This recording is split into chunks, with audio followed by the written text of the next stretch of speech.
بسم الله الرحمن الرحيم. السلام عليكم ورحمة الله وبركاته. صبحكم الله بالخير. First of all, I have to ask your permission ولا أسألكم العذر إني بتكلم بالإنجليزي إلا إذا كان الكلام بالإنجليزي شوي صعب للكثير من الإخوان. بس show of hand نتكلم بالإنجليزي؟ ما في مشكلة؟ طيب. مرة ثانية السلام عليكم ورحمة الله وبركاته. صبحكم الله بالخير.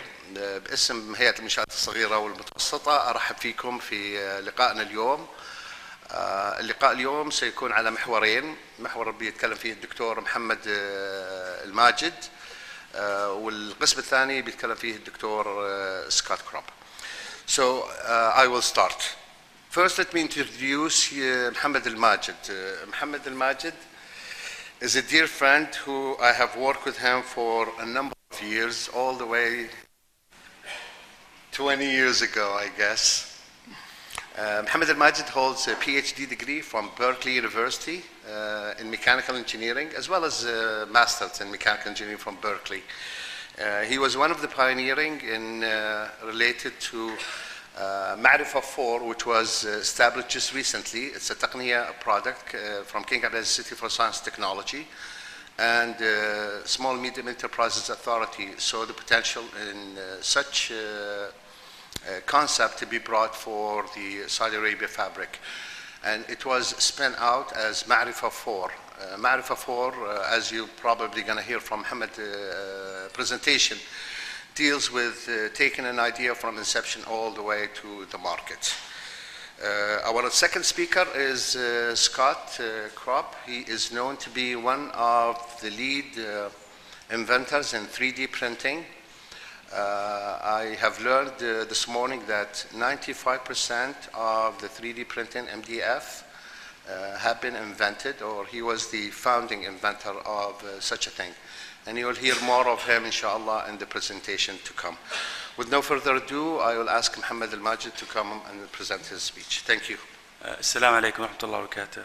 It's a really great pleasure to meet all of you, some of them pioneers in their own industry, and also to meet Scott Crump, who is among few who use their garage to create a great business.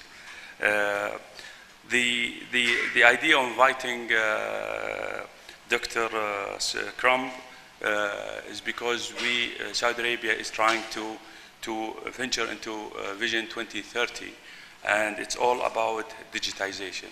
So we use number 4, and the reason is it's all about a framework where you'd like to attack all sectors of economy through digitization. It's coined in Germany, Industry 4, referring to the fourth revolution. There are 4 of them. One of them that brought steam engines, another one brought to us mass production, and the third one robotics, and the fourth one is all about Internet of Things and connectivity. So as we go along with the Industry 4, and as most sectors get digitized, they go into a very interesting phases. One of them is deception, and it starts like for example, digital camera, where you digitize it, and even the inventor himself and the company itself doesn't recognize it doesn't recognize its potential until it becomes disruptive. And hopefully we see this as an opportunity for Saudi Arabia. We talk about many agencies converging together. We have King Abdulaziz City for Science and Technology, منشآت, Ministry of Communication, National Digitization Unit, and Energy Ministry, all of them converging together to draft what is called Industry 4. It's now led by CAXT, and the idea is to start thinking about digitization of the manufacturing sector, with the belief that it gives us a real potential of competition. We can start where everybody else is. We don't have the legacy of manufacturing, so it is a green field for us. So the framework is about leveraging the young population, the access to connectivity, access to the demand that is, there is a big initiative in Saudi Arabia where we talk about localization or local content. The idea is digitization, and one of the disruptive technologies is additive manufacturing. We have a distinguished guest who will speak a lot about it. And if you allow me, I don't want to take too much time so that we give Dr. Crump the chance, but additive manufacturing is just a small piece of the puzzle. It has to do with education. We have to think about other sectors that feeds into manufacturing. Additive manufacturing will disrupt everything, and one of them is the supply chain. So just a brief, Saudi Arabia, in order to capitalize on technologies like additive manufacturing, we have to spend a lot of effort into human capital development. And for that, we have created Innovation Center for Learning 4. The number 4, Supply Chain 4, this number 4 is referred to Industry 4 so that we know what we are talking about when we talk to various stakeholders. This is a quick video about the 4 revolutions and the impact in education. If you allow me, I will proceed. Sorry.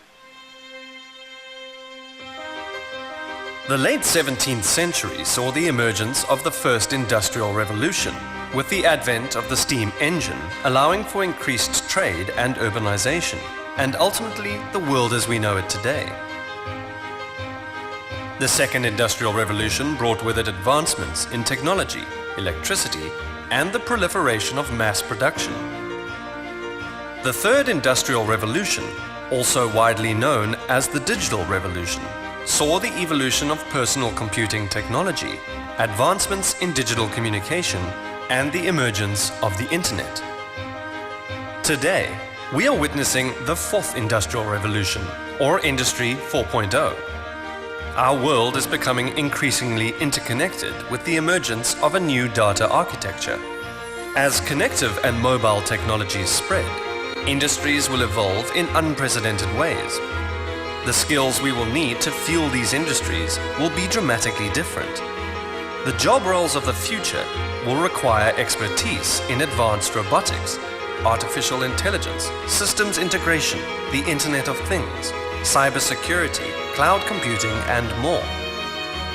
It is amidst this environment that we bring you the Innovation Center for Learning 4.0, a state-of-the-art digital learning hub focused on innovation, content creation, knowledge transfer, job creation, and the growth of the small-medium enterprise sector. As we power forward into the fourth industrial revolution, learning also needs to evolve to meet the possibilities that Industry 4.0 will enable. By harnessing digital technologies, Learning 4.0 responds with the convergence of man and machine to create an immersive virtual environment. We are moving away from the model where learning is organized around traditional institutional environments, and instead, it is now embedded in everyday settings and interactions distributed across a wide set of technological platforms and tools, facilitating personalized and adaptive learning experiences. The Innovation Center for Industry 4.0 is a strategic initiative to place the Kingdom of Saudi Arabia at the forefront of the global Industry 4.0 movement, while educating the skilled citizens of the future.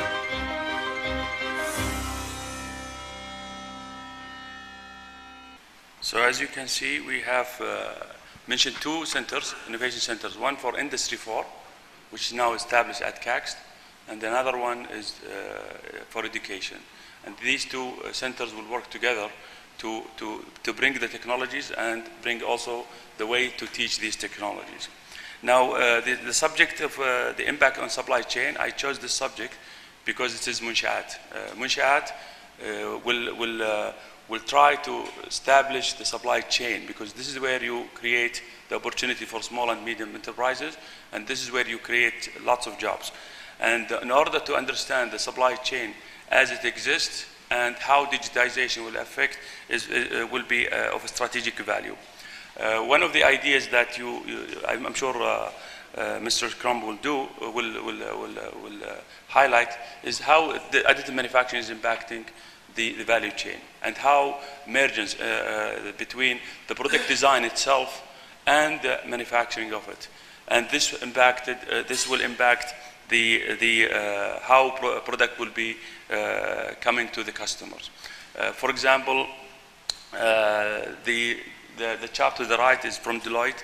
It talks about development of the supply chain, trying to strengthen them, material, all the downstream, and until you reach the OEM, plus the product itself is becoming digitized, and the process of development of products becomes totally different. So if you can merge, the product development and supply chain development, you can create a new business model that doesn't exist before.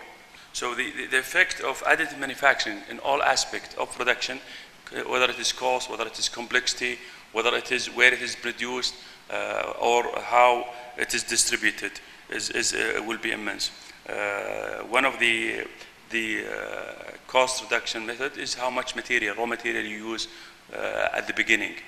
If you talk about subtractive like machining, you will see that you might start with a block which is 33 times as big and heavy as the final product. For example, one of the piloted product from Lockheed Martin, they managed to use additive manufacturing to reduce the cost or the size of the material used as raw material in the ratio of 33 to 1. I'm sure you will see this with additive manufacturing in general.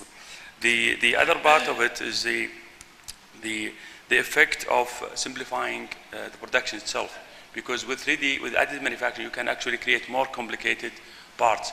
If it is machining, you have to have access to all sides of a product, while with 3D printing, with additive manufacturing, you can have easier way to create more complex processes. If you start with the complicated parts, you will have to do assembly. You need to have laborers having to do the assembly. If you can create it from one shot, then this is a cost reduction and also flexibility. One of the challenges that is facing additive manufacturing is that we need to rethink how we design and start designing for additive manufacturing rather than designing for other processes.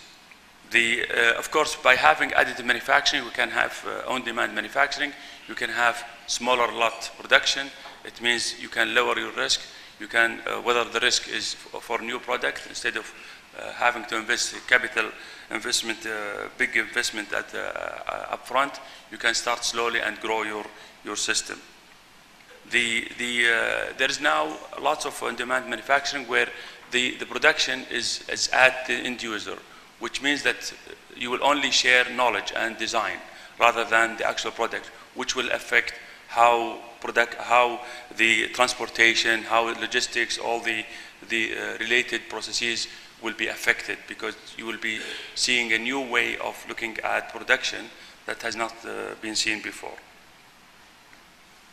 Of course, this is Stratasys, I'm sure you will talk about it. They have lots of facilities, so they are not only selling now machines, but they also sell services. So they can serve their customers by actual production rather than tools to produce. One of the key element now, 3D printing is going into all kind of industries, including food production.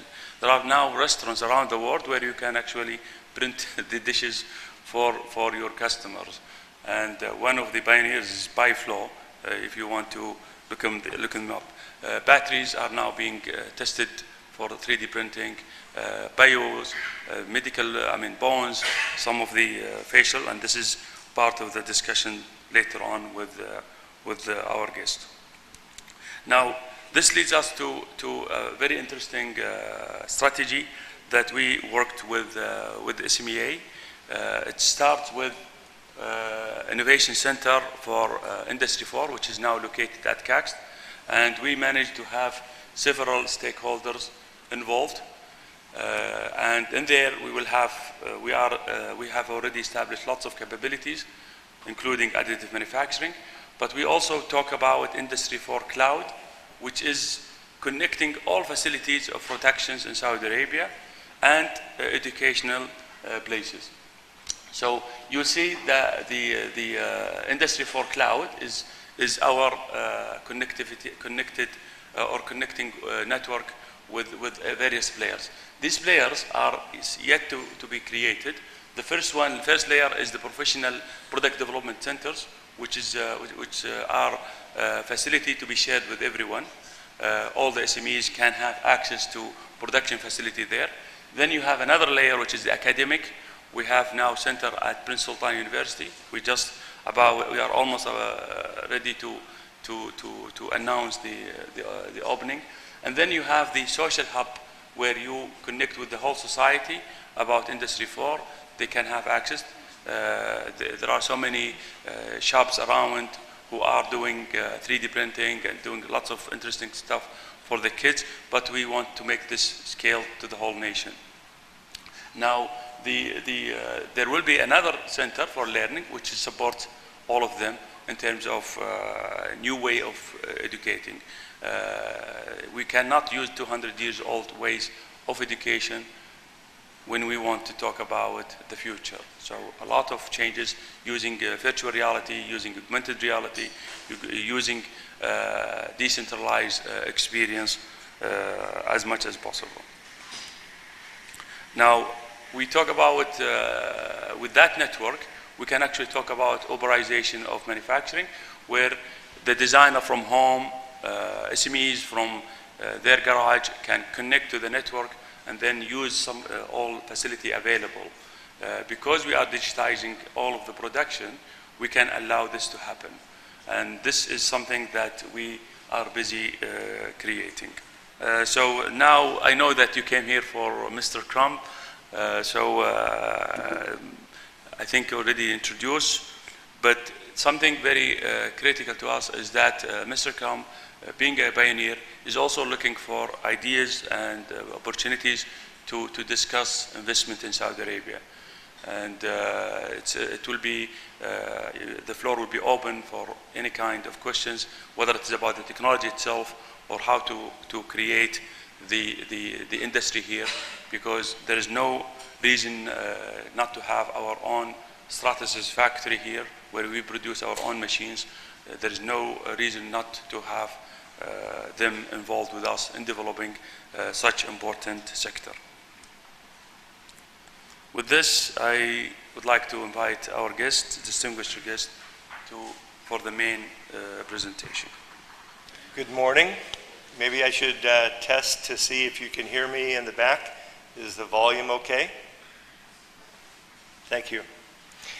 So I'd like to share today my view of additive manufacturing, our vision, some futures, and Industry 4.0, and then there'll be time, I believe, for Q&A.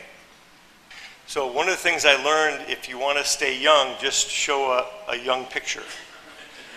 It's not a problem. But actually, this is me today.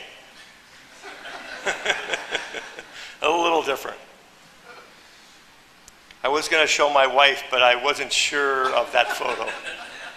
Maybe next time. So I want to share my story of entrepreneurship, capitalism, and some innovation invention. So at the time, I was enjoying having fun with my daughter, 2-year-old daughter, and we realized that someone could actually use a part that we made with a glue gun. So glue gun is plastic output, layer by layer, and we were able to build a froggy, and we essentially, or I essentially saw my daughter use the froggy, and I kind of saw through her the fact that a user could not only use something manually built, but also from a computer. So I started to envision the idea of 2D to 3D CAD, which didn't exist. There was no 3D CAD, where it would output layer by layer, actually precision layer by layer cross sections to build a part. So I started to add a glue gun to a 2D pen plotter. Some of you remember what a plotter is, but many don't know what a plotter is. So we'll think in terms of a 3D printer to create the first 3D printer. So my wife, Lisa Crump, and I are the co-founders of Stratasys. We set out to automate the prototyping process, which is a gap between the CAD design, at the time 2D, to the final manufactured product, which is now called either 3D printing or additive manufacturing. So it's kind of interesting to note that at the time, 3D CAD, internet, and actually email actually didn't exist at the startup. So a lot has happened in the last few years. Well, okay, so 30 years. I wanted to stress the importance of using or interfacing with a mentor for advice, someone that's already done it, preferably local, so it's not a big effort to communicate. So you can actually have daily conversations of problem definition, solution, problem definition, solution. The importance of timely funding. It's always easy to say, well, there's plenty of money, but it's hard to get the money. It's hard to either get loans or equity investments. And then it's also very important to take risks. So in school, we're taught really to reduce or mitigate risk, lowering the risk. And if you talk to your attorney, they want to reduce risk. But actually, if you want to grow, you have to take calculated risk or you cannot grow. So if you want to get into a startup, emerge as a new either technology or maybe just a new application, you have to take a risk. So maybe in our Q&A session, maybe we can talk more about that. So this is the garage startup. So we literally did the mixing of the plastic, I think very similar to Sabic, except we were in our kitchen. And then we built the dispenser in the garage of our home. And from day one, we had a good vision. And we've kind of kept with that early vision, which is to offer design engineers a 3D printer for desktop 3D CAD, something that was easy to use, sort of push the button to get the part. So this is different from a process. I'm talking about a product where you press the button and then you get the part out. Automatically building that product prototype, using it in a design office as opposed in a factory at an affordable price. And the definition of affordable price, it keeps getting lower and lower, but Stratasys has driven prices down in the industry probably more than any other company. When we finally commercialized, the companies that were selling the UV polymer systems called SLA, they were in the $250,000 to say $500,000 range. And so we came out with benchtop systems that disrupted that and brought the price down and distributed the prototyping. And so part of our vision was to use real production grade plastic. So for investment casting, real grade is actually wax, but from the wax through the thermoplastics and now many of the thermal sets. And I think we've kind of kept to that vision. This is an artist rendition of our first 3D printer, and I show this. If you want to start a company, you have to have the vision, and you have to express the vision to your partners or the people that are funding you or your employees. And so one way of doing it is a physical artist rendition. And then we actually built the working model, which we call the prototype. So we did 7 different iterations to create the first 3D printer. I was able to find our first part. So this is actually a silicone part as a wall, very flexible. And after 30 years, it's still flexible. It's not stiff. It's not aged over time, unlike some other of us. and then the first FDM part on the right, and that came from a computer program called AutoCAD from Autodesk, 2.3 if you know that one, and then later 9 and then 10. And this was the first commercial product. As part of our startup, we were able to bring together companies like 3M, GM, Biomet for the medical side. We picked 5 different companies in our focused beta group to represent feedback for the application. And there were a lot of problems, so when you're doing a startup, you have to expect a lot of problem definition, and solutions. We also did the first FDA-approved 510K for 3D medical modeling back in 1998. My wife actually performed that and put 4 of the systems. I believe they're still in the field operating today. Now we fast forward to our partnership with Toshiba, where they do the soft scan, they create code, or let's say big data, and then we slice that and output it in full 4-color or true color as a output model. And I have a small version of that on the desk there that I can show later. So long history, a lot of different events. We're able to work and offer makers with our MakerBot merger, so we merged with MakerBot.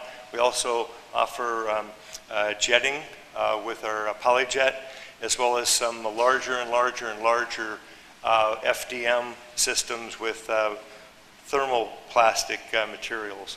So I see a very bright future in aerospace, education, engineering, and production. Stratasys has over 2,500 employees, so that's up from the first employee and then 2 employees from our garage. We do a fairly heavy reinvestment of our business back into R&D every year. We have a global operation with about 700 million in sales turnover per year. Here I want to show an overview, short one. Stratasys is shaping the world around us. From 3D printed rapid prototypes and design freedom, to manufacturing innovation and production-ready solutions, we believe that what starts with the spark of an idea can now become reality. We see opportunities all around. The products, solutions, and services being developed within our walls today are changing the way things will be imagined, designed, and made tomorrow. Stratasys 3D printing solutions allows us to tap into the unlimited imagination and potential within each of us, helping designers, engineers, and manufacturers transform their capabilities and accelerate their progress across virtually every industry.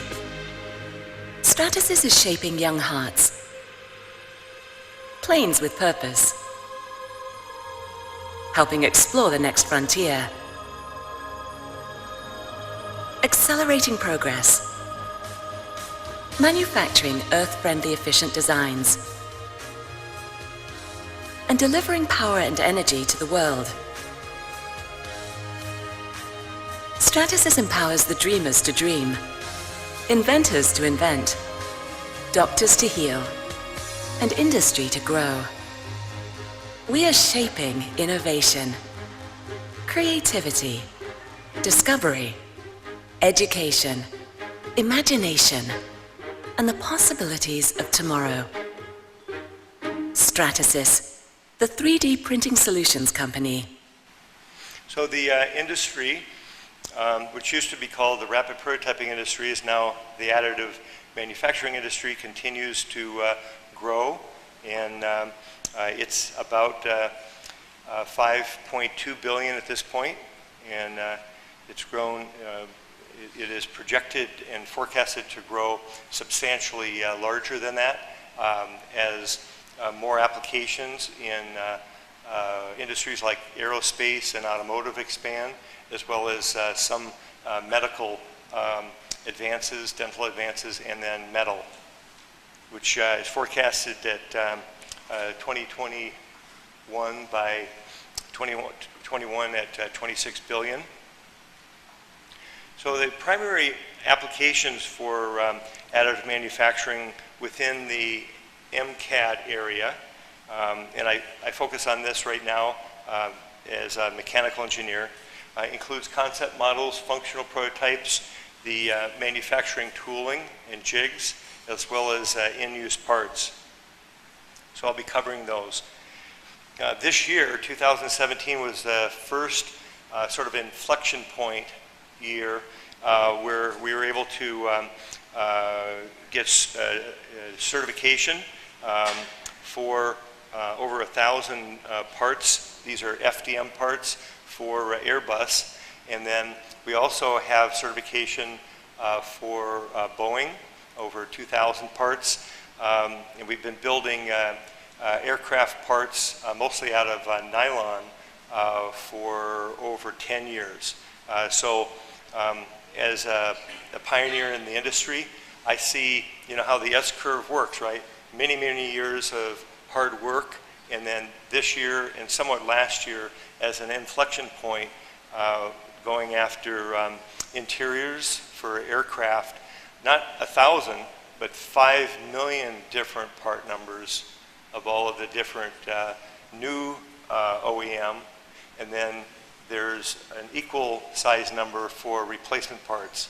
So we have a very, very large opportunity, if we want to take it, to go after replacement parts.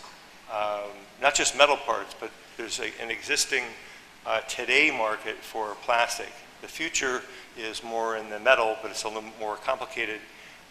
And for public companies, a little bit more liability to get into airframe parts. We're also working closely with United Launch Alliance to put satellites up in the space, in addition to consolidating existing assemblies into lighter weight and plastic assemblies. Both, in this case here, Ultem, composite carbon-filled material, and then also in the future carbon wrap and continuous fiber type parts. So we're putting parts up in space, and we're putting antennas in space in addition to commercial and defense aircraft. So one of the areas I wanted to share with you that is new is in the infinite build of long parts or large parts.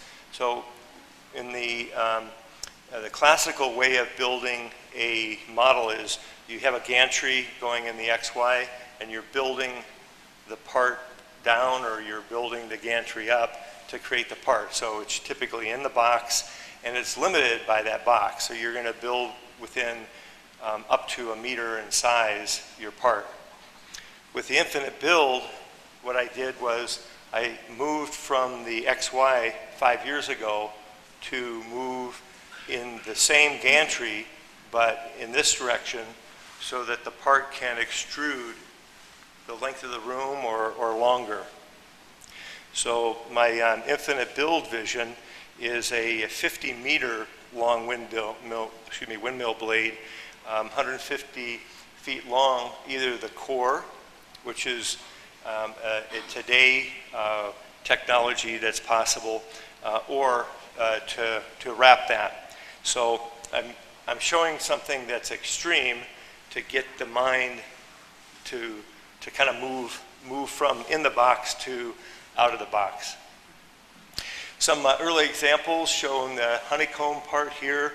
We built some skis, which are larger than the box. I was selected as the test pilot on this, which means I think I'm expendable. And then also continuous build of the same part or different parts as an assembly coming from the infinite build. The way the H2000 works is the robot feeds the gantry.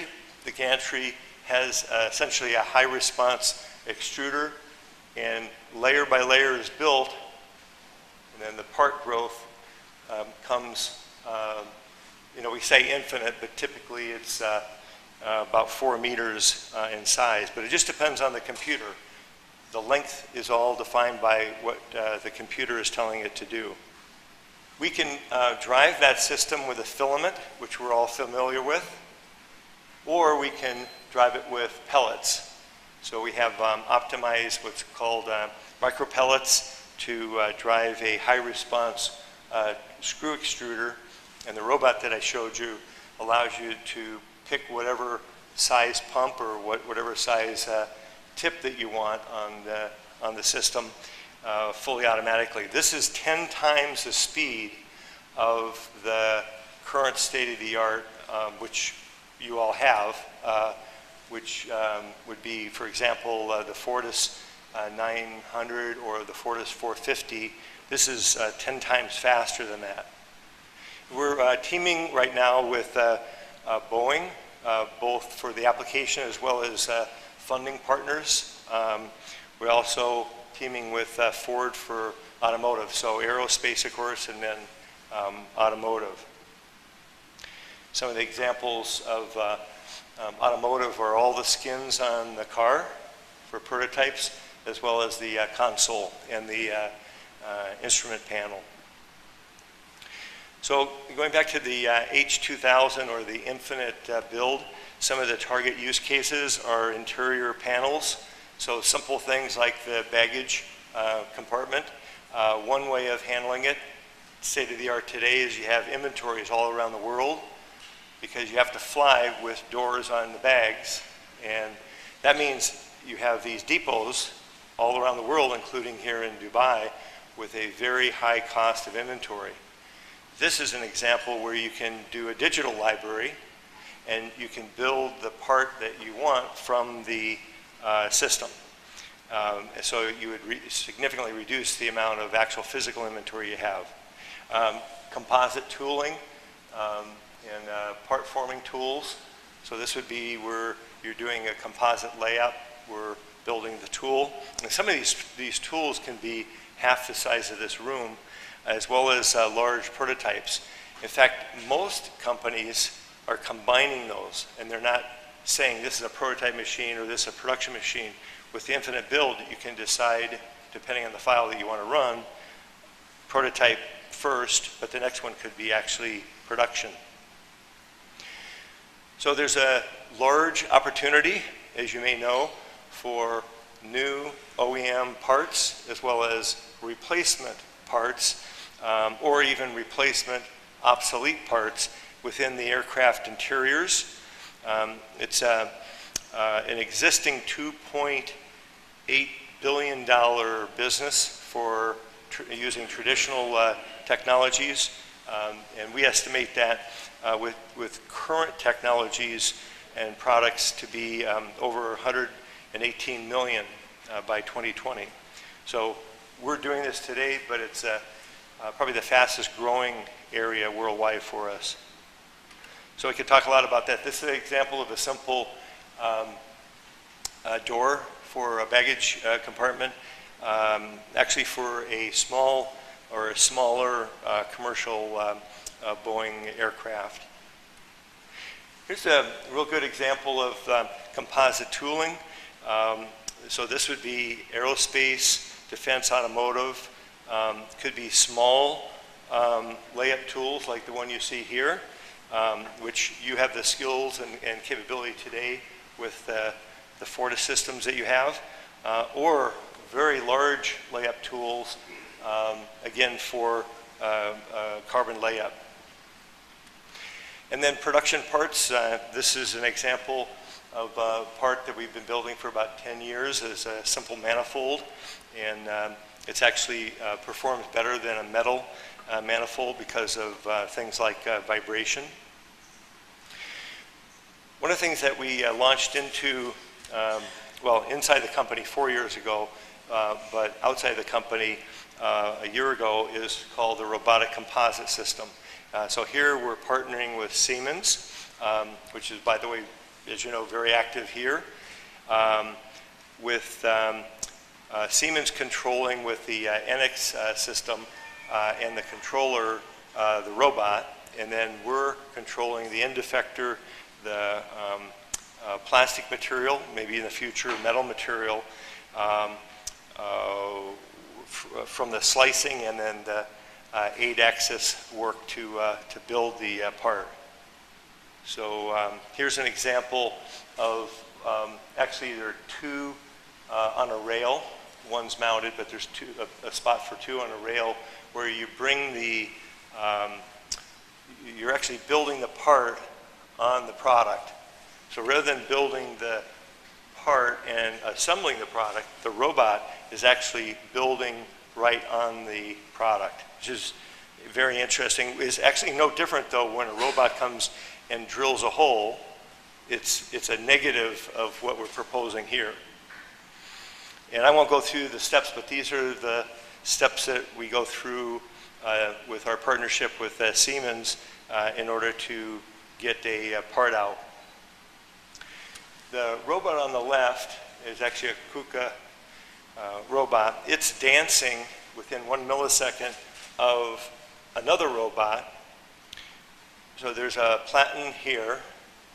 The part is started, and in an 8-axis sense, you're able to build normal to the surface so you can get a very strong part, either with thermoplastic or filled composite short fiber thermoplastic, or in the future, one of the things we're working on now is to do a continuous fiber so that you, like in the case here, the example of, let's say, the front dome of an airplane where you're doing the skin, putting a honeycomb that could be linear or it could be custom nonlinear, and then a skin over that to get a very, very, very strong part. And then we do quite a lot of work with automotive for quick build on like McLaren race cars. So what's next? So part of the sharing of my vision, I wanted to show actually semi-confidential work that we're doing with what we call Dragonfly for infinite build as a system that's more affordable for either education or for parts that are very cost sensitive. The system depreciation being low, plus the materials gives you a lower cost part. So this is for larger parts, the size of the room, more affordable for areas like education, for tools, because tools are usually a cost center, not a price profit center. Faster printing, but with the same high resolution, easier to own, certainly easier to operate, and then creating stress-free parts. This is what the system looks like. So it's not that much different in concept from, let's say, our Fortis system. The consumables are shown on the bottom, which could be ABS, could be polycarbonates, could be ASA, or in the future, we hope to, depending on demand, expand it to materials like either Ultem or PEEK or some of the high temperature materials. So it's essentially FDM completely reimagined as an infinite build system. So again, we're building the actual surface with microfilm layers in this direction, and when every layer is done, the part moves away from the head and we build another layer, and it just continually builds. If you've ever made sausage, it's like making sausage. We control the environment in the first roughly meter, and then we actually allow it to come out of a curtain or a door out into the ambient, but we hold and control the progression, the accuracy, and the repeatability as it extends out. So this is a lightweight system. It's unlike any other system that we've ever built or anyone else in the world has ever built, with a very lightweight payload. So we're all familiar with rockets. You want to have a small the smallest payload gives you the smallest rocket, right?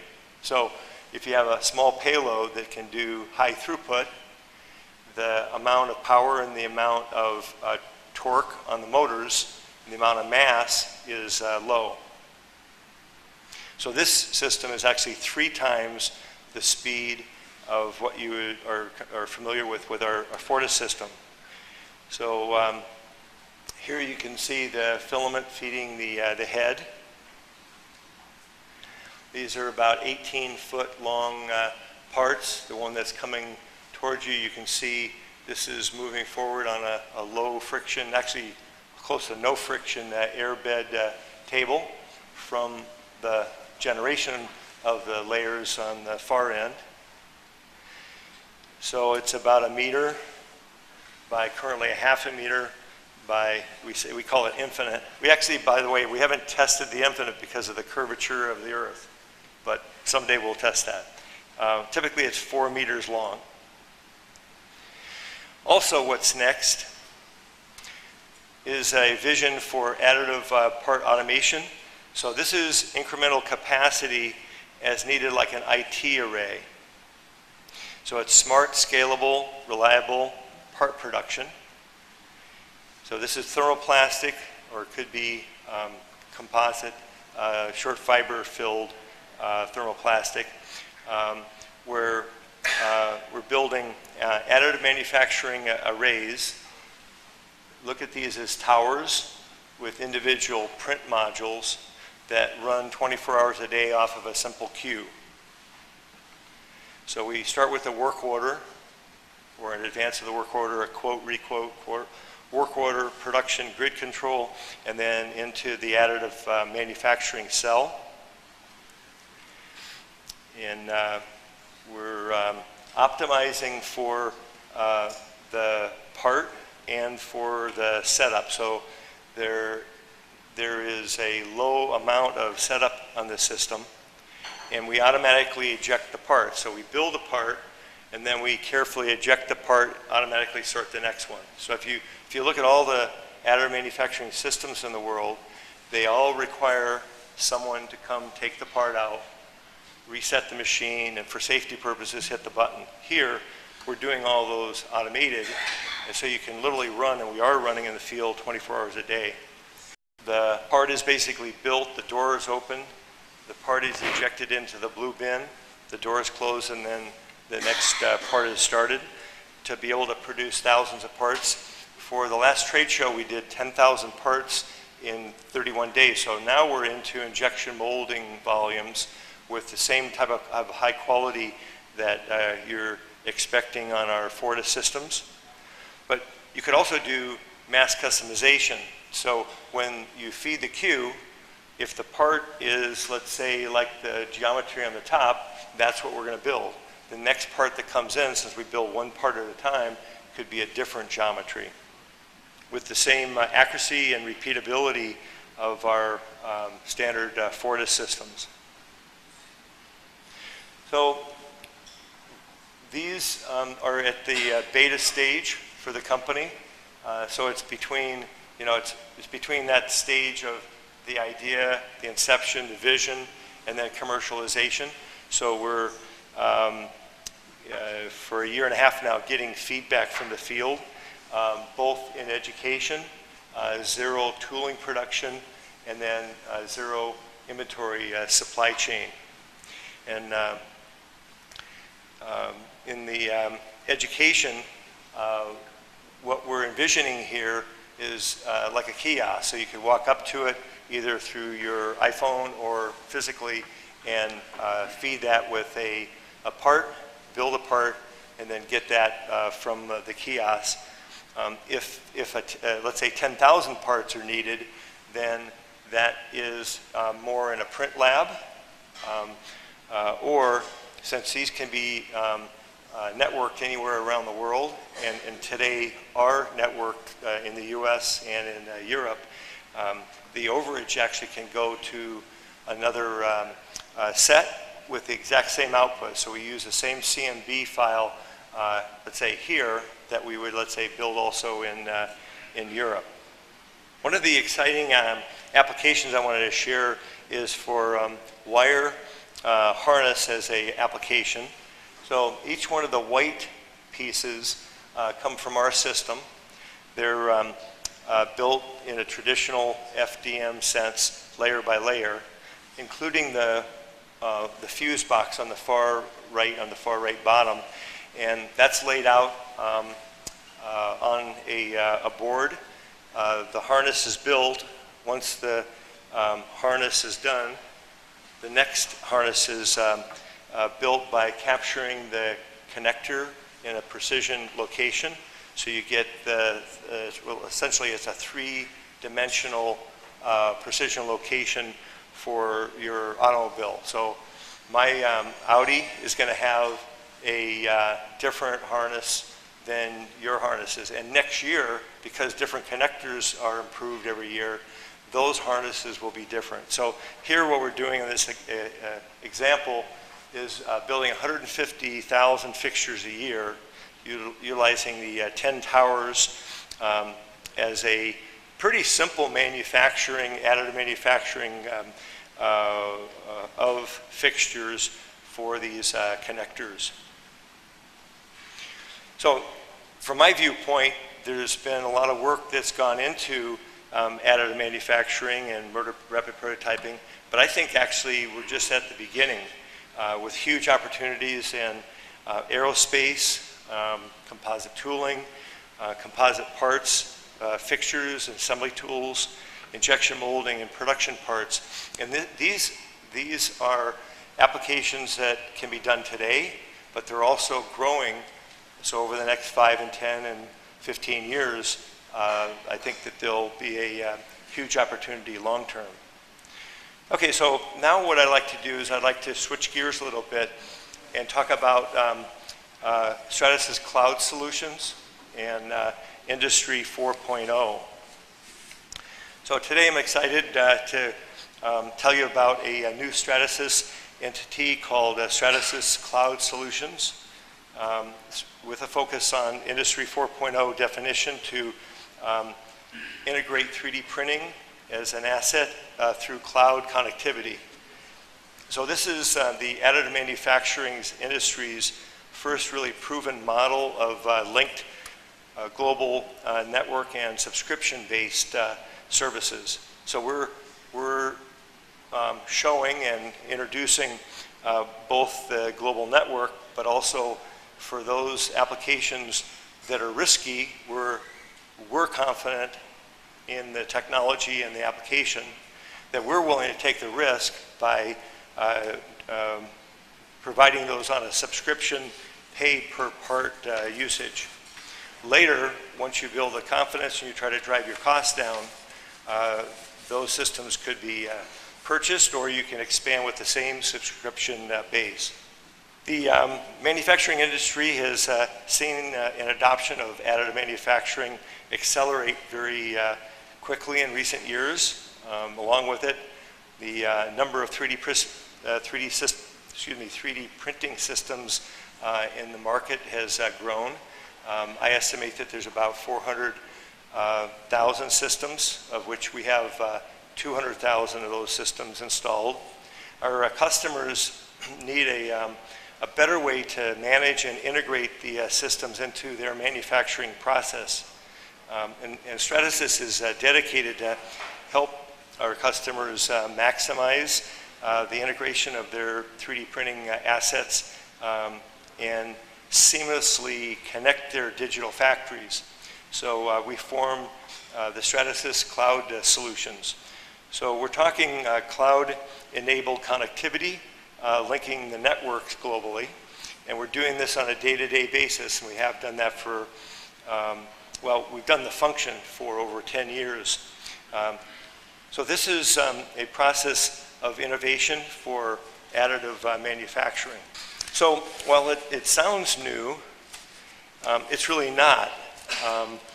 As I mentioned, over 10 years now, we've been pioneering the development under the name of our global manufacturing network.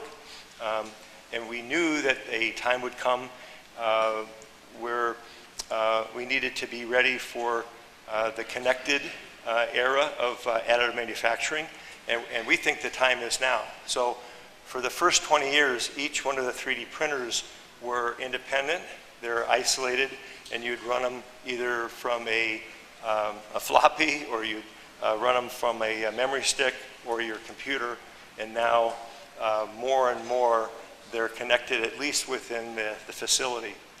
So we've proven, we have a proven model in place that makes this a reality today. This strong infrastructure, robust systems and processes are necessary to ensure customers have the speed to keep production on schedule. Our solution provides a seamless connectivity across the 3D printing ecosystem using a global network, cloud-enabled tools, and then as I mentioned, a pay-per-use model, or a pay-per-part model. When you consider that Stratasys is a global leader in production of additive manufacturing, this model has the ability to really transform the entire supply chain.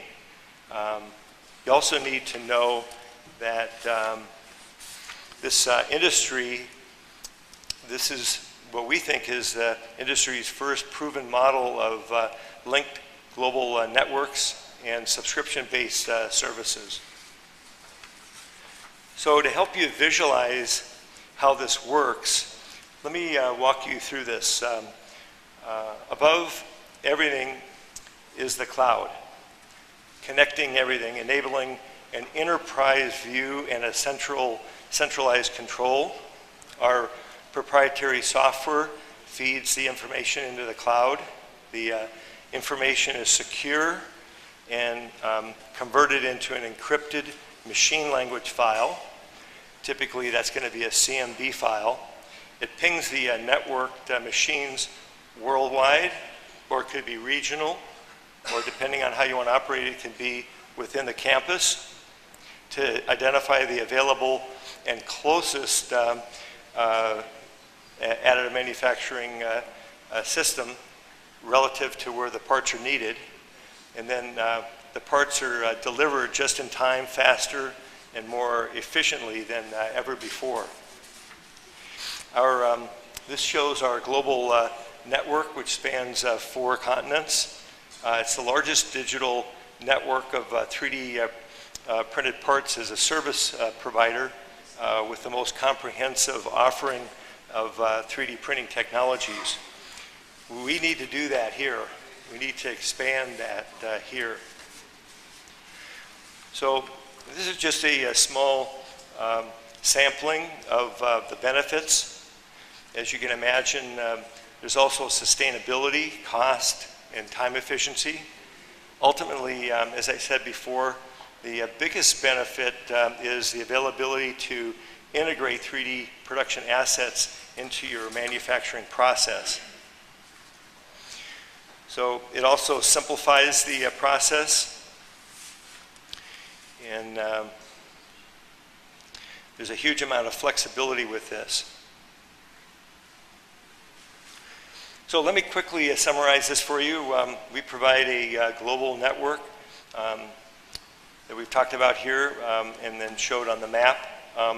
The right set of cloud-enabled tools that are proven and have been developed and refined. And this includes file analytics, enterprise management, and cloud network infrastructure. And the pay-per-use offering is essentially bundling everything a digital factory or everything that a digital factory needs. So you pay only for what you use.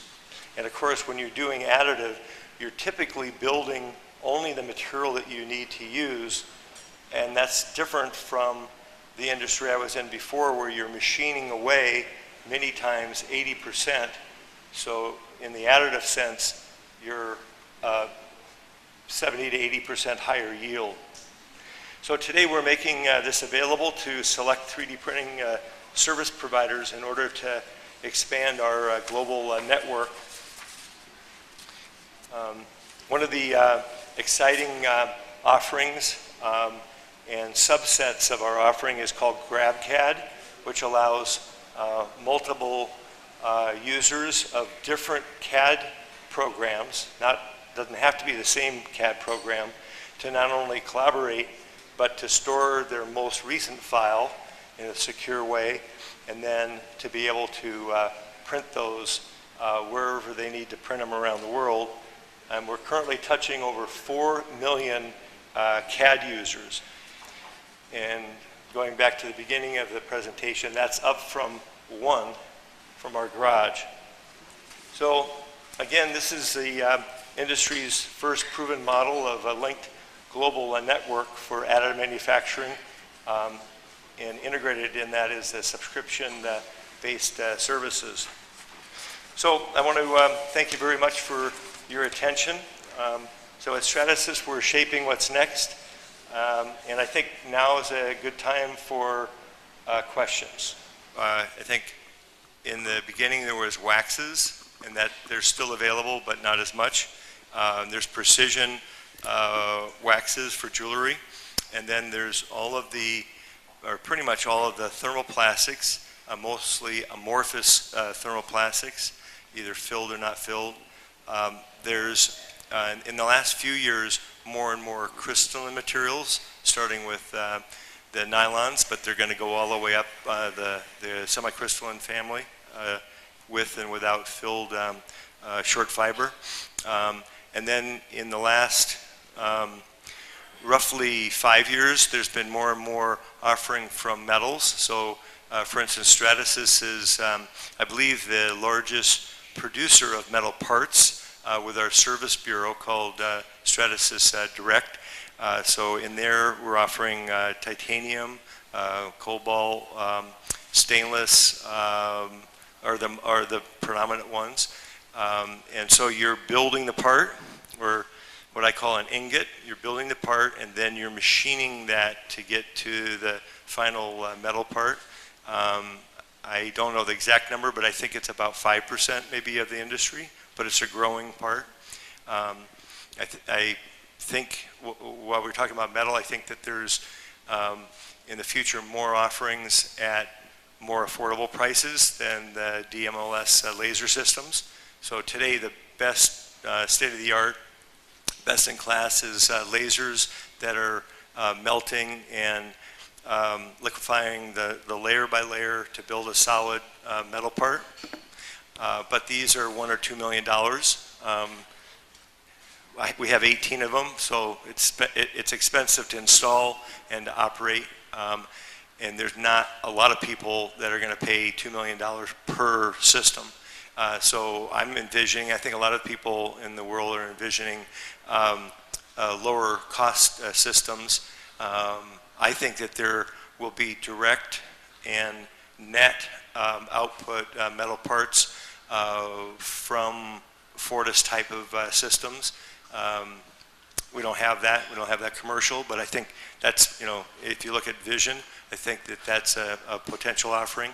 I'm on the board of Desktop Metal, where we're building green parts. So we're using a FDM system to build up a heavily loaded plastic part. So think in terms of a bound system, so a binder, and then you debind, and then using a sintering process, solidifying that into a solid part. And for small parts, it's a very, I think, robust type of system. Those are being deployed mainly starting next year. And then as the part's getting larger, they become more complicated, and accuracies and things like that will be more, more apparent. But I think going back to your question, I think there'll be more and more metal that we can all use. Right now, you have to typically go to a service bureau to build a part, and then you get the part back if it's going to be metal. I see no reason why I can't have a system on the desktop or maybe a bench top that can build that part, and at least for the prototyping level, be adequate enough, which is what we're doing today. The plastic parts aren't perfect, but they're adequate enough. And there's millions, probably hundreds of millions of parts that are being built with the plastic prototypes.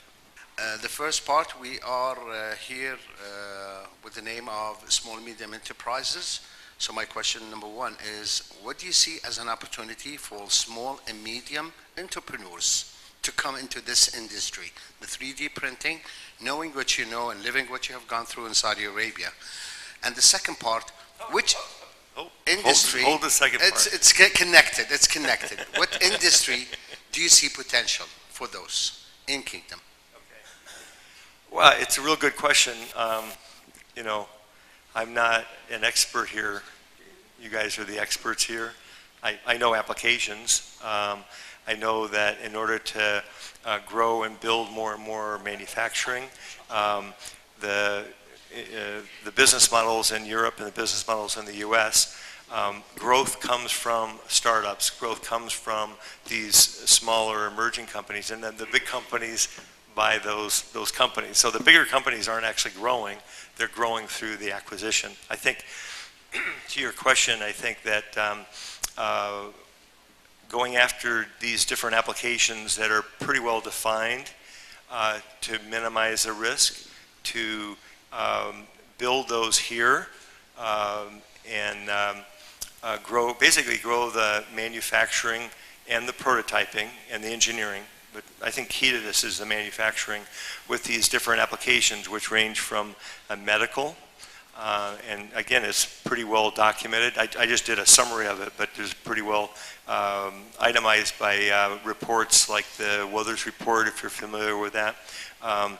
Dental applications, those are a little more difficult, but also I think they're pretty exciting. And then the whole range of fixtures and assembly tools, the carbon layup. I think, and we were talking about this yesterday, I think it's very challenging to decide how early stage do you want to be involved and how much risk, how much funding that is associated with it. I think my suggestion is, rather than going to really early stage on technology or even platforms, try to pick new applications that others aren't doing, or maybe they're not doing here, because this is a wonderful hub area, especially for the aerospace area, and then do those better. If you go back to totally new technology, you typically have a 15 to 20 year gestation. And if you're really slow like myself, 30-year gestation. And so I don't know, I think there's huge opportunities with new technology. We have some undisclosed ones that are exciting, but I think to your question, I think the best is to pick a specific plastic and metal. I wouldn't bank everything on metal. Especially the real high-end metals, because that's all going to change here in the next, say, 4 or 5 years, and provide those solutions, provide those applications within the MCAD and the medical, maybe jewelry, as well as the dental area. Scott, I have a question. Thank you for, first of all, the presentation, and I'd like to ask 3 questions.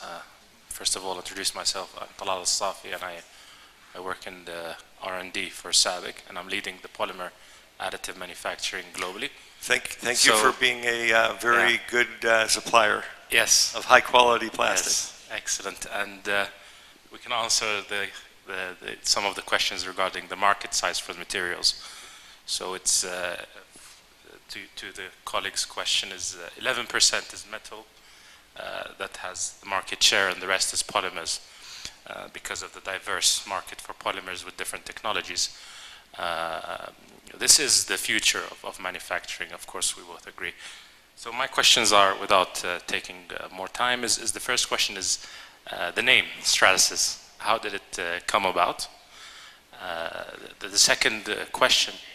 Well, hey, no 2 questions. This is okay, one question. Well, my wife and I have started quite a few companies. My family, or my father and mother, started 10 very successful companies. Most went to the New York Stock Exchange or the NASDAQ. Some are owned now by GE because they were acquired. And trying to do technology, trying to do trademarks, and trying to figure out what what the customer and then what the name is it looks easy, but it's actually hard to do. We came up with 2,000 ideas for names. We looked at the trademarks, not just in the US, but worldwide.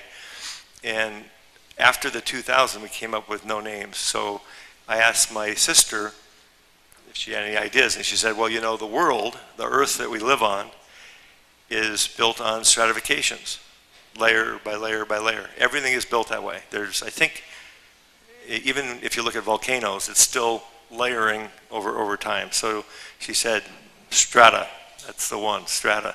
And then I added the SYS for system. Okay. It's too many I mean, there's too many, what do they call it?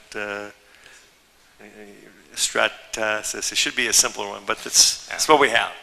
Yeah. The other question is more technical, since I'm more involved in the technical side. Regarding your system, the printing on a conveyor belt, do you see an improvement in the direction of print and mechanical properties, or is it similar to printing on the Z-axis? And what research activities are you doing to improve that? Well, as you know, recently we were able to improve the range of the, let's say, tensile force of our output of all of our thermoplastics, but since one of the ones you represent is Ultem, we'll pick Ultem as an example.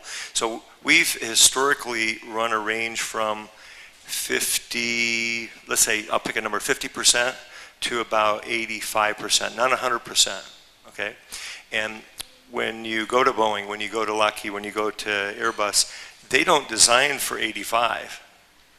The good news, they design for the 50%. So, you know, if you fly in an airplane, what you want is you want to be conservative. You want to be, you know, Six Sigma. I have now 3 million miles on a company called Delta Airlines. I want to be safe, and so the simple procedure is you use the bottom of the range, and then you add a safety factor to that. So many of the applications we couldn't get involved with. I'm talking about for me, 11 years. And so recently we analyzed every defect and got rid of those defects and tightened it to a very tight range. So we're talking about precision on the range. And by doing that, we're now, I believe it's on our website, but I believe it's like 85%. And so the certifications now can be done at, let's say, 80%.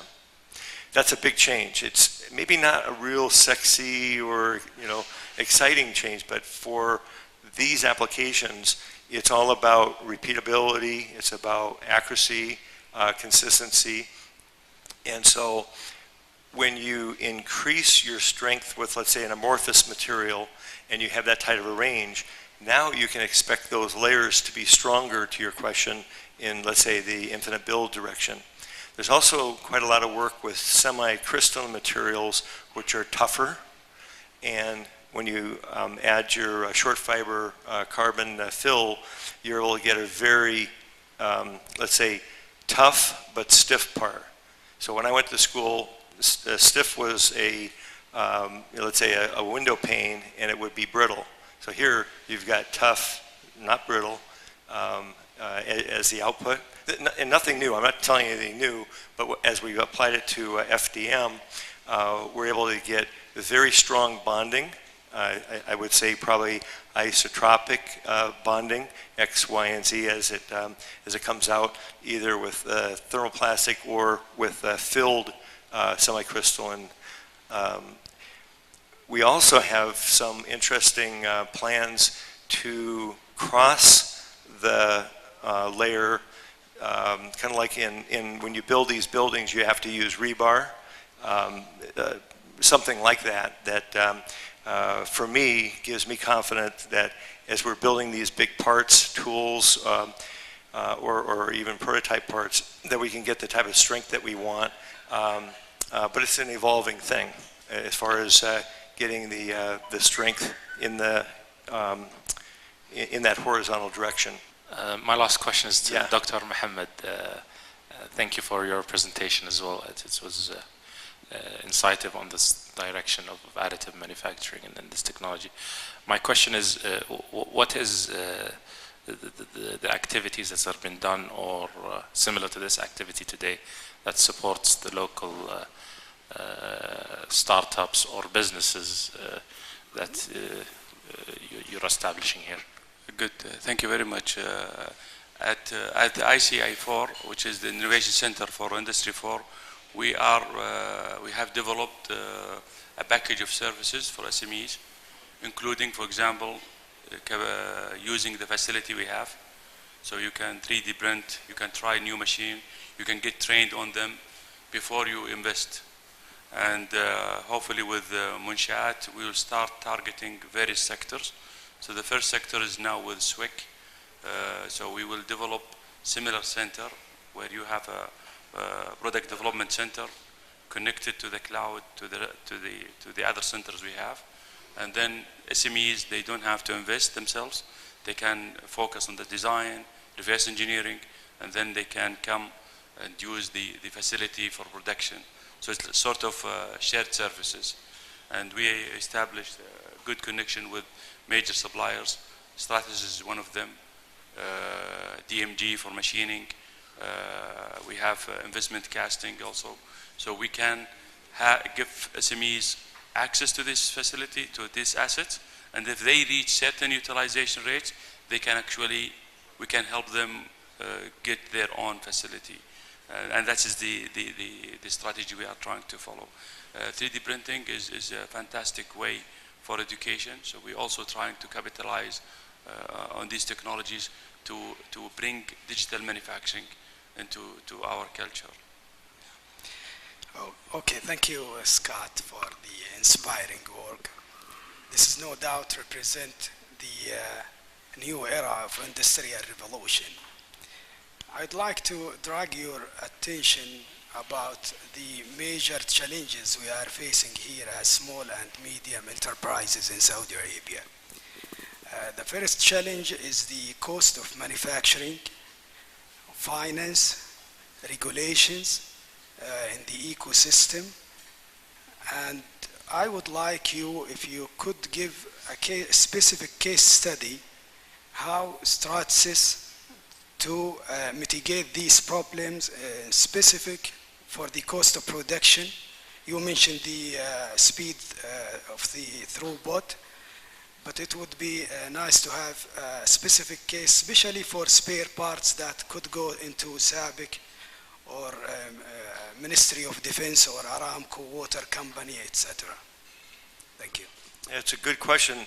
I'm not sure that we have an answer for that. I think we have a very good answer over probably 200,000 machines in the field to satisfy the prototype and engineered functional prototype market. But I think that's not your question. I think in the production parts, actually we have a very good solution for production tools, and I think we've proven that with Boeing and proven that with companies like Ford. And I think that solution is a good long-term solution. But I think I can go as far as saying today we don't have a solution, but we're looking for a solution. If you have some suggestions, tell me what they are. Yeah, I think the first challenge in Saudi Arabia is demand, and we are not creating a well-defined demand. So demand gets created either through innovation, where you can have new products invented here and developed here, or if the major stakeholder like SWIC, Aramco, SABIC can identify their needs to make it available for the market. So part of our strategy with SWIC, for example, is that we will help SWIC identify their needs, whether it is now or through new projects they will establish. And then we can have like a mechanism of identifying the demand and encouraging OEM to establish their supply chain here. So it is a very challenging process, but it is at least it starts from the demand creation backward. The technology is there. I think it can easily meet the demand, especially if you target high margin product, aerospace. We have now a new company called SAMI. Also we are going to work with them very closely, where because the margin, the on-demand manufacturing becomes so critical if you go into plastic mass production, molds will always be there. Don't compete with China. I was addressing the input of SABIC, the procurement. We have identified about 300,000 items of our spare parts. Needless to mention that we are combining this with Aramco and the electricity company, the procurement of these items. And Ministry of Defense. And Ministry of Defense came at last. Yeah. Now we are going to the SMEs to cultivate this industry, securing their offtake. But they came back to us and complaining about the cost of manufacturing. They cannot compete with giant industries exist now in Saudi Arabia. So their business is not sustainable in terms of the cost of production. And I was wondering if Stratasys can address the cost of production, and depending, like having a specific case study. Of course, you need to throw some assumptions about the volume needed and come back to SABIC to give you the volumes and some assumptions that you need to throw in your work, and then present something to the SMEs, to the industry, having the complete solution. I think we are talking about the same thing. When we said that we will have SME service package, one of them is to choose the right manufacturing processes that has less labor need and less and more of a digitized volume. One of them is, of course, 3D printing, but there are so many other processes that you can automate too and can reduce the production. We have tested, we have done a study now with one of the SMEs. I think I can share the name, is Al Ulayyan factory. We just managed to help them to become approved supplier for Aramco. And that is part of the cost, because lots of time they produce products and it goes to the clients and they reject it, and so the reject rate is so high. This is also part of the production cost. Sometimes the information about the product is not available, so they have to do reverse engineering and lots of processes that not even part of the production itself. So we are working on this. It's not in the scale we like. Hello. I just wanted. Come on up here. No, it's okay. So I'd like to face you. It's more important. I'll introduce myself. My name is Kyriakos Papantonio, and I've been working with Scott on developing the business of 3D printing for many, many years, focusing on this region, of course. I've also been engaged in discussions, in solutions, in challenges regarding the spare parts. And I think if I have to put a bit of value into this challenge, there are two blocks. I mean, it's a catch-22 situation. You have a problem which you need to solve, and you have a small and medium enterprise group of companies that cannot solve that problem. One thing that I think is happening, and I don't know if I'm right or not, is that once you go, or once an industrialist wants to engage with the big companies here in the region, like SABIC, Aramco, or anything, the investment, the upfront investment, is quite high. And the commitment from the other side is not there, in terms of volumes, in terms of pricing. I might be wrong, I might be right on this, right? Sorry? You are right. Okay, so unless you, let's say SABIC, Aramco, are willing to go to a small and medium enterprise and say, look, I want to buy from you 1 million components in the next 5 years. Of those 5 components, you don't need to give them 2,000 components. We have worked on a business case with 3 or 4 components only from one of the big organizations in the kingdom. And it justifies an SME on its own just doing 3 components for one of the large organizations. Okay, because the volumes are so big. Now, another thing you could do is share your pricing. You understand? So it is an effort to create an industry. It is not a competition or trying to get the best price out of the SME. I would imagine that it would be much better to go to an SME and say, look, I'm buying now at $1,000. Okay? In the next 10 years, I want that to go down to 700. Okay? I will allow you to sell to me at 1,000 for the first 3 years so that you build up a good margin, you understand, and a good profitability, but I expect you for the next 7 years to start reducing your price so that I gain long term with this investment, all right? Thank you. I think you have a very valid point about the cooperation with the giant companies like SABIC and Aramco. But I need to emphasize that Aramco has a well-known program called Activa, where they secure the offtake of the SMEs, provided that quality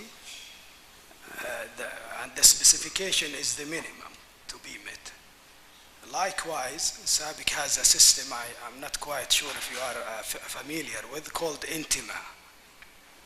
It is related to the procurement of SABIC, and it's a portal where you can access anywhere from the globe, where you register yourself as a supplier or a potential supplier, and you can have the offtake. The system also will be integrated with workforce development, and we call it forward linkage. So the industry is based on SABIC material, and will be launched officially by end of November. What I want to say, the offtake is there, but the SMEs is coming back to us and addressing challenges related to the ecosystem and cost of manufacturing. These two things are not making them sustainable and competitive in the market. Osama Zamil, Chairman of Industrial Committee and Vice President Zamil Group. We have a dilemma here now, going from a conventional manufacturing base to Industry 4 base, given that 3D. The dilemma here is that how to convert that and what is the cost of going that. From your experience in other countries or in US, whatever, how could be this done? Is there any roadmap on that kind of category that I can tell to my fellow members how to do that? I would say there's a lot of experience and a lot of public examples of applications within fixtures and assembly tools within manufacturing, which is the majority of the manufacturing applications today, not parts. But there's not a lot of public examples. There's a lot of private confidential examples where the companies that have succeeded, they don't want to share it because they don't, they consider it part of their IP. But it's my opinion that the applications in production parts, especially smaller production parts, will evolve over time. It's not necessarily let's say, a revolution, other than, let's say, certification. The inflection point is what I would consider revolutionary, but the certification part by part will in fact evolve, and price is not number one. Function, performance, consistency, all those things are number one, and then cost, of course, is always important, but it's not the number one. You can't have bad parts that are cheap going on to planes, and but I think it's a evolutionary time, and because of that, it might be better to focus in on fixtures and assembly tools and production parts. So, you know, you're kind of moving towards the future and you haven't missed the future, and maybe not just production parts. Thank you. The subject is extremely interesting and really it is very innovative. However, the problem our colleagues were talking about, millions of pieces of demand, guaranteed demand, I don't know if this is more of wishful thinking rather than reality. And in Saudi Arabia, we have many experiences. This is a feeder industry to the engineering industries. And the engineering industries does not exist in general. So to create a feeder to engineering industries, yeah, you can say I will feed the demand for spare parts. However, you have to remember, there are no demand for millions of pieces of spare parts of identical type, shape, dimensions, materials. There are maybe hundreds, tens, maybe thousands if you are lucky. And whether you will be able to produce it, and really the doctor also commented that injection molding can be extremely more efficient for certain things. Yes, prototyping, and you are considering new things, this 3D or additive manufacturing could be more efficient, but really conventional manufacturing is still predominant. And when some of our colleagues were asking about percentages, I don't know really about percentages, but my guess it will be a fraction of a percent. I mean, if you look for the world volume of parts which is made of plastics, how much of it is, how many millions of tons are produced through injection molding, blow molding, thermoforming, and all of these extrusion, and all of these, you will find millions of, tens of millions of tons. When you come to additives, you will be lucky to reach tens of thousands or hundreds of thousands. Of course, Scott knows better than me about that. But that's okay, because this is something coming for the future, and it will develop. However, gentlemen, we are not poor with experiences. We have many, many experiences. It is a pity that Osama left, because Zama really, and among others, when I worked with Tasniya, we went many, many experiences with manufacturing. And many of them were really tough. Let us not talk about theories, please. Let us talk about wishful thinking. Let us try to understand reality. Where is reality? We don't have engineering industry to speak of. It is very limited. And this kind of industry parts is a feeder to the industry. I lived for years struggling with feeders to the engineering industries, and I always had the example of which is first, the chicken or the egg. Because either you have the engineering industry, you have appliances, you have car manufacturing, you have many things which needs the parts. Then you build the parts manufacturing, you build the foundries, you put the forging machine, forging plants, you put the additive manufacturing, and all of these as a feeder. However, if you don't have the engineering industry, prepare yourself for many years of suffering. So really, we have very rich experience. I hope that we benefit from what we did, from the suffering of tens of years, instead of jumping on things without understanding. That, nevertheless, I will fully support that we will have some start in the additives manufacturing, just to learn, to understand this field, because this is something exciting, as Scott said, sexy. I don't want to repeat it, but I repeated it. And everyone has their own definition of sexy. It is something really exciting, and we need to be part of it. Thank you, sir.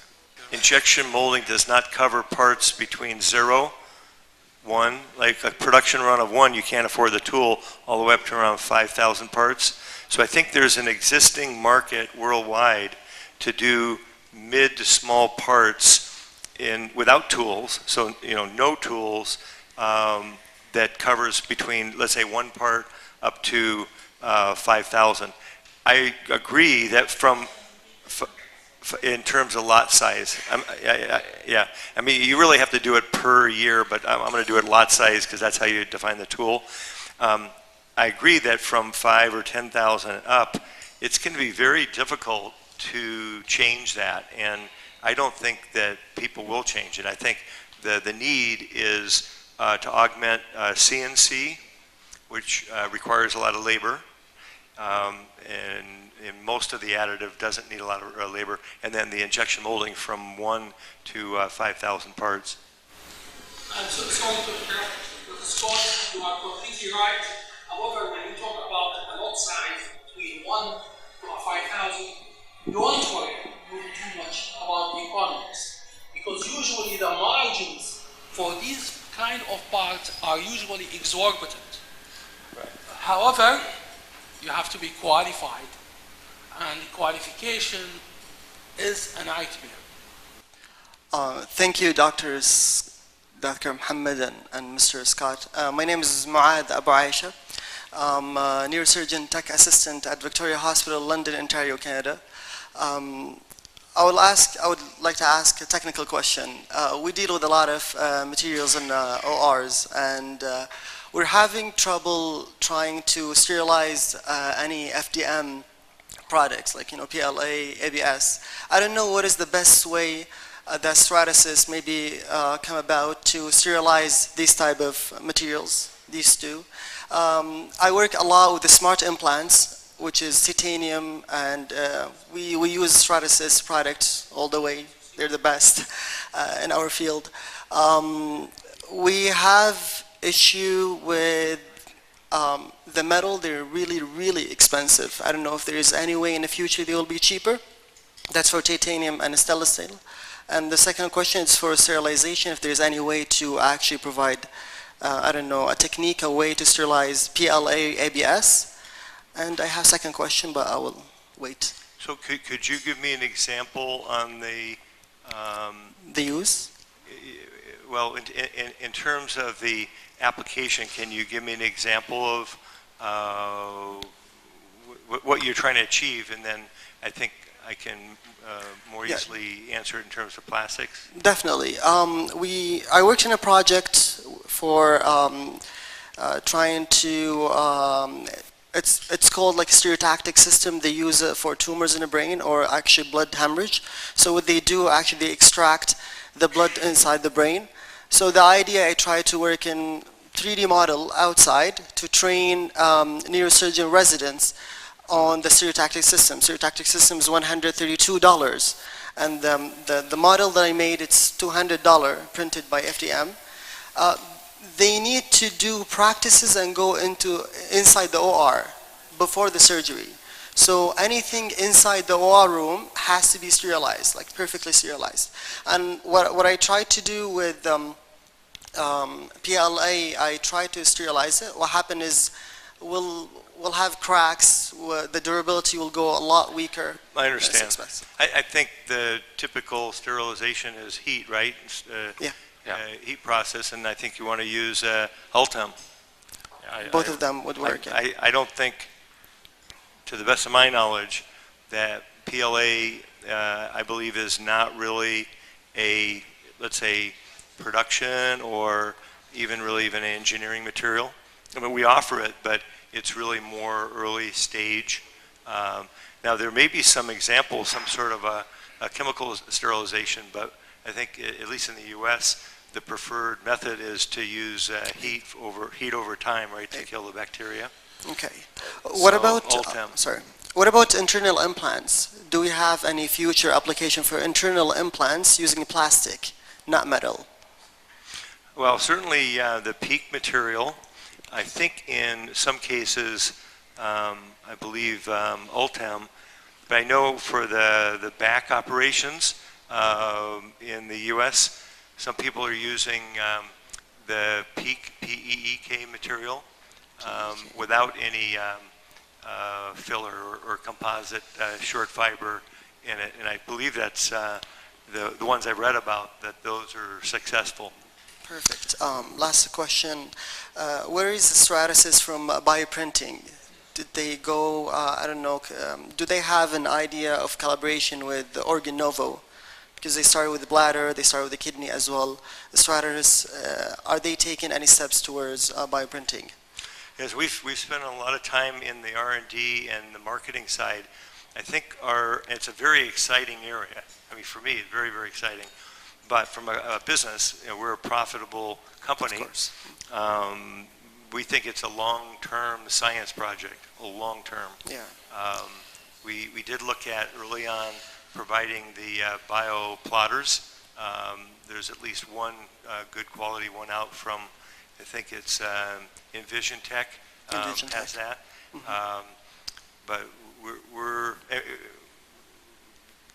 we don't know, right? Nobody really knows until the future. But our assessment is when you get into, you know, things like livers or basically any type of an organ or even skin, that it's going to happen, but it's going to happen in the long-term future. So it's science and it's proof of concept time, as opposed to where the business we're in, and I believe to commercialize, you really need to be past your proof of feasibility. But as an individual, I'm personally very interested in the area. But I think, you know, maybe 20 years from now or 30 years from now, maybe you can get cash flow positive on it. Perfect. Thank you so much. Scott, if you can allow me to add to his comments regarding the material. Well, Ultem is also used, our material, the SABIC material, Ultem. It is also used in food applications for oven, for stereotography in hospitals. If you know the yellow trays that they put in the quarantine for food, that's Ultem, so it can withstand high temperatures. And Stratasys has two grades for Ultem, and one of them is aerospace approved. The other one is healthcare. 85, right? Yes, and the other one is healthcare approved as well. So we have a material portfolio. If you go to SABIC website and write the specifications you want, they provide you with a certain material. I would just like to comment on the point that our colleague pointed out regarding additive manufacturing. The challenge we face in the region is the fact that there is no awareness how to unlock the true potential of this technology. People are using printers to print cups, bottles. This is not a cost-effective business model. For 3D printing, you need to have three main factors. The first one is complexity. So how complicated the part is knowing where the return of investment occurs. So if I have a very complex part, I will not do it in injection molding. The second part is of course the time to market. If I want the bottles to be printed tomorrow, instead of cutting a tool in China and bringing it 6 months, I can get it in 1 day. So the third part is the quantity, which you mentioned.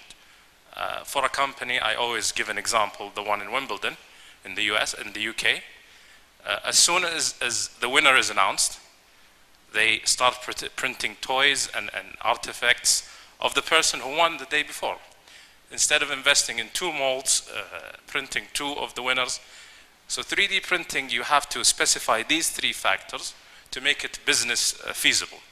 And based on this, you have a good business case. The issue we have in the local region is that we are working, and I've realized that we are working in very commodity industry. So we're making bottles, films, so volumes is the factor. But there are segments that have been leveraging this technology, like in healthcare, where you have unique design and unique specific design for the individuals, where you can leverage 3D printing and make it profitable. The other area is aerospace. making things lighter. It is not an industry locally, so for an SME or a new company to support the local region, the only demand here is commodity. So the challenge is how to bring high engineering value to the local region, how we create engineers to design for additive manufacturing, how to create airplane parts to utilize this technology. And we see good examples in Europe and America, and the best way to do it is to translate it to the local region and try to utilize it locally. Because as well, logistics is one of the key advantages of additive manufacturing is you don't have logistics anymore. You can do digital shipment. So it is moving from commodity to advanced engineering is the challenge for the local region.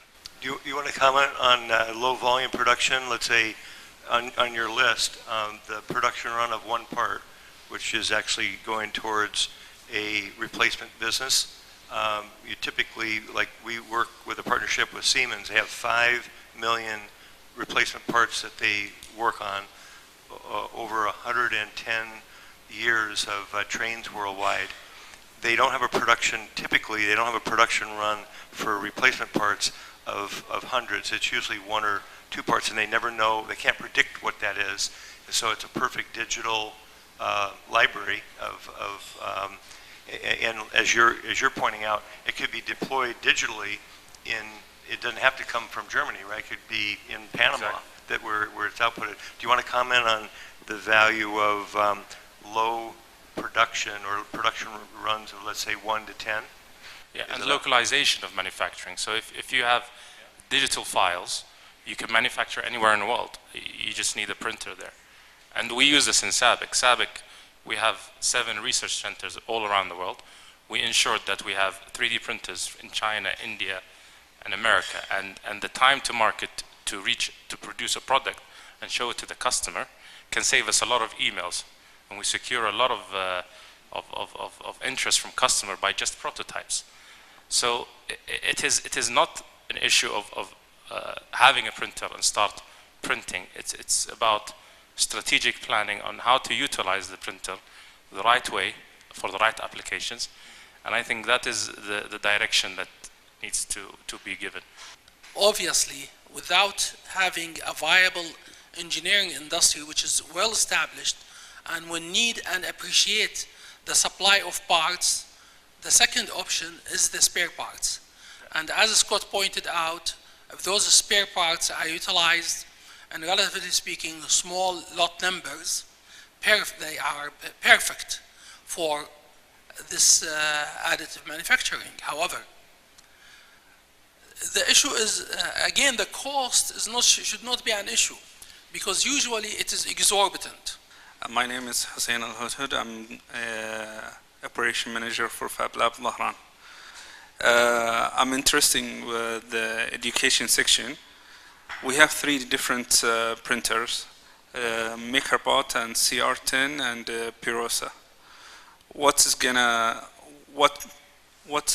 if we have a different printer that from your company, it will helpful student or the education section in the future? Well, assuming that you want to offer more output for design so that unlike, let's say, a robotics class where you're actually wanting to build the 3D printer or build the robot, where you're trying to teach for design and engineering with outputs in, let's say, PLA, with outputs in ABS, ASA, and those type of materials. The next level up right now is what we call the F123, so the F170 or those are expandable to operate most all of the thermoplastics. I believe with the exception of Ultem, which is in the Fortis line. So that would be one that you might want to take a look at.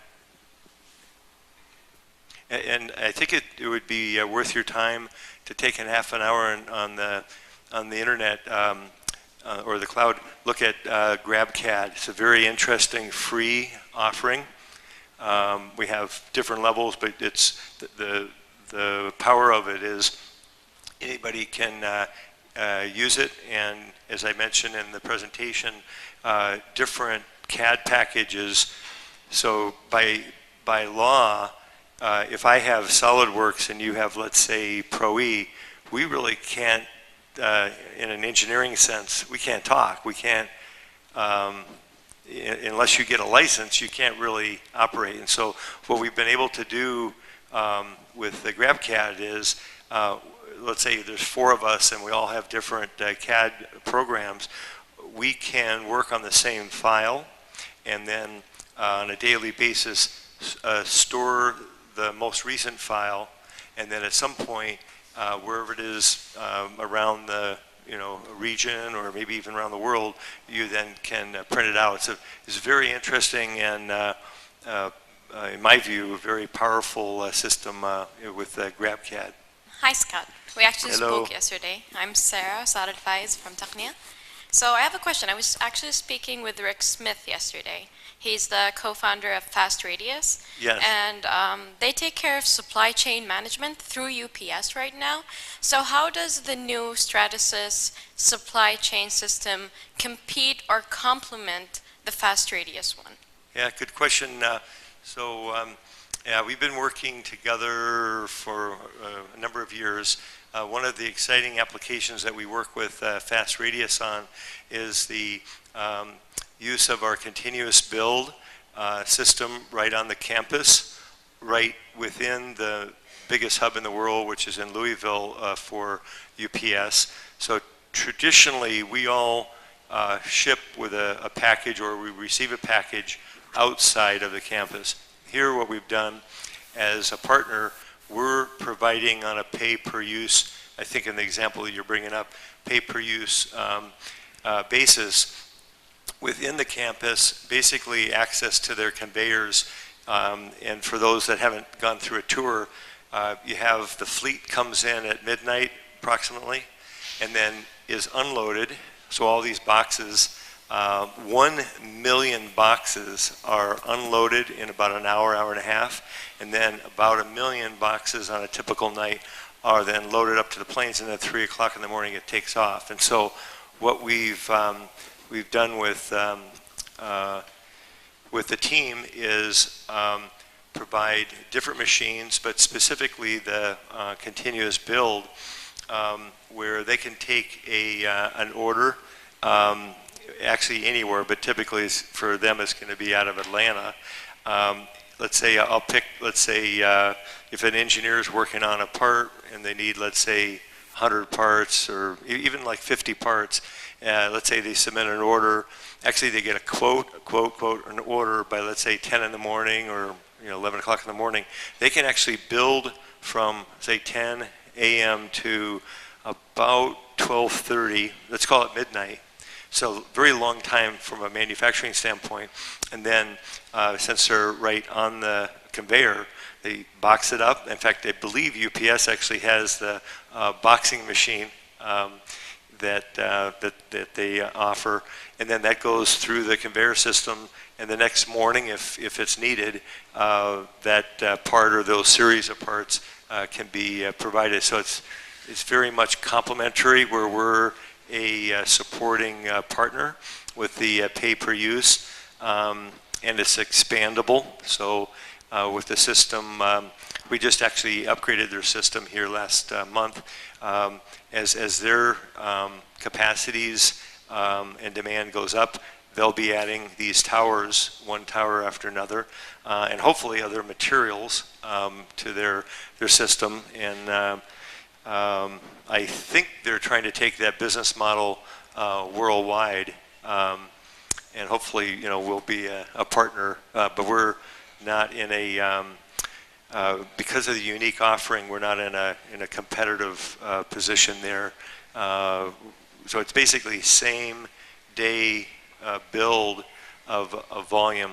We're going to show this type of a system at the trade show coming up at Forum next Tuesday, Wednesday through Friday, where we're building on the show floor I guess it'd be thousands of parts for customers that come in.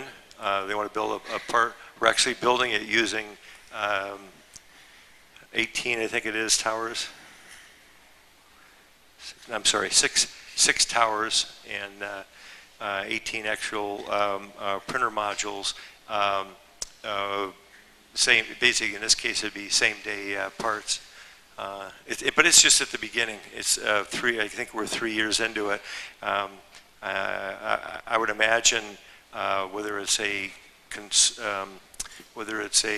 consumer application or whether it's industrial, that the materials will evolve, the composites will evolve, the faster turn, and the reliability. We've already brought the reliability of the system up to 99.4%. So if I'm thinking correctly, that's almost 4 sigma, which allows for high uptime automation, and even when the what is that, 0.6% of the time over the year you have a module down, the computer actually looks at only the available ones, doesn't look at the one that's down, and then redoes the part. So it's actually 100% reliability, but the capacity of the system goes down. Very, very exciting. We did most of the development within my skunkworks group. This is sort of an innovation center, and it's been a really exciting challenge over the last 3 or 4 years. Scott, I've been bombarding you with a lot of questions. I apologize for that. Thank you.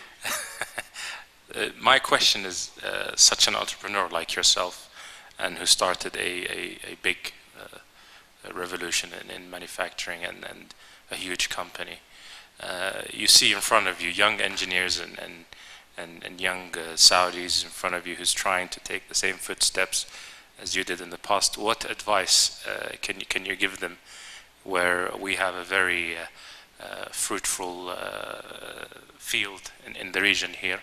What advice you can give them from your past experience, which made you really what you are now and brought success to you and your company? I think working in a field or application field that you have a passion on. I see yourself, you're passionate about the field you're in. You're able to excel in areas that you have a passion on. So I think that's a big one. I think picking an application that is doable, so it's not mission impossible, but it's a doable application to, in my view, start small, don't start big. I mean, this is just a personal preference, because when you start small and you trip a little bit, it's not a big deal. It's it may be hard on the ego, but it's not a big deal. If you start really big, you're betting a lot on applications that may or may not work. I would say of the applications I've worked on, maybe half of them have worked. I showed one, which is the FDA, I think it was a 510 certification from FDA that we did in 1998. I personally put in every year $1 million in that application, and it never flew. It never flew. Wow. The company put in typically every year about $1 million, and so it's happening now, and it's happening. You'll hear real soon another partner in that field, but that's 20. I don't know. I can't do that in my head. That's 20 years ago. Yeah. That means you gotta hold that for a 20-year period, and most smaller companies, smaller people, funding-wise, can't afford that. So I think picking applications that are already proven or have a high likelihood of to work with, and then finding a mentor that has already been in the business. I think that's an important area. In my case, I've worked with entrepreneurs that have already been through the invention, been through the innovation, and have figured out how to do funding, which is, about 25% of your time as an entrepreneur is fundraising and satisfying the investor year to year, so you can hopefully bring in more dollars. And then I think taking high risk. In the U.S., we have a really good culture that supports, like in the Minneapolis area. I also lived in the Silicon Valley area, where if you have a problem, a lot of times you can share that with others, and then they'll support. It's sort of an incubation capability. And we also have interesting laws that are different. I don't know how they are today in the UK, but for centuries in the UK, if you went bankrupt, you went to prison. You can't get out of prison because you get in what's called debtor's prison. And so one of the things that we did, and nobody wants to necessarily talk about it or disclose it, but one of the things we did was we said, we're gonna liquidate everything we had, and we're gonna put it into this venture. So it's not a huge amount of money, but it was all the money that we had and all the money that we could find from family and friends. But on the downside, if it did not work, we were willing to go bankrupt, which is kind of a weird concept. So like I think if you do that in Italy, it's Napoleonic law, and you have a real big problem. I don't know how it is in Greece. Say again. This is a good one. So I don't know how the laws are here, but the laws have to support the business, and the big companies, they have no problem, right? But these smaller entities, again, my father started up 10 different companies like this. You have to be willing to kind of bet all, but on the downside, who wants to do a civil risk and then end up in prison? It doesn't make sense, right? So you have to be, I think, in an environment that you're not threatened by the laws. The bankruptcy law is one of the things that we fought hard, and it's very close to show up implemented here in Saudi. And I think this is the reason why America is because specifically for this law. Of course, IP protection also is another. So between the two laws that you have, I think this is what made the United States. So personally, I've never been, I didn't have to ever go through a bankruptcy. My wife never did. She actually runs a portfolio company where she invests in women entrepreneurs. So she's going through the same process every day. My folks didn't have to, but we were prepared to go through that sort of psychologically. And when you go through it, it's you're different afterwards. I know quite a few people have gone through the. You get cold feet, huh? Yeah. So I think having that, I don't know the right word for that, but sort of an environment of laws that in fact will support, and then keeping it simple is really, really important. So in our case, we had one market. It was prototyping. We never thought about, in the early days, production. And then one product. And then we also work with distributor resellers like Kyriakis here, who allowed us to leverage up to 71 countries, so we didn't have to have our employees in 71 countries. I think we should conclude this. Thank you very much, Scott, for coming. It's really a pleasure to have you here in Saudi. It's your first time, but we expect more of your visits in the near future. If you want to sit down with, we can sit until 12, 10, maybe 15 minutes more if you want to have a one-to-one chat.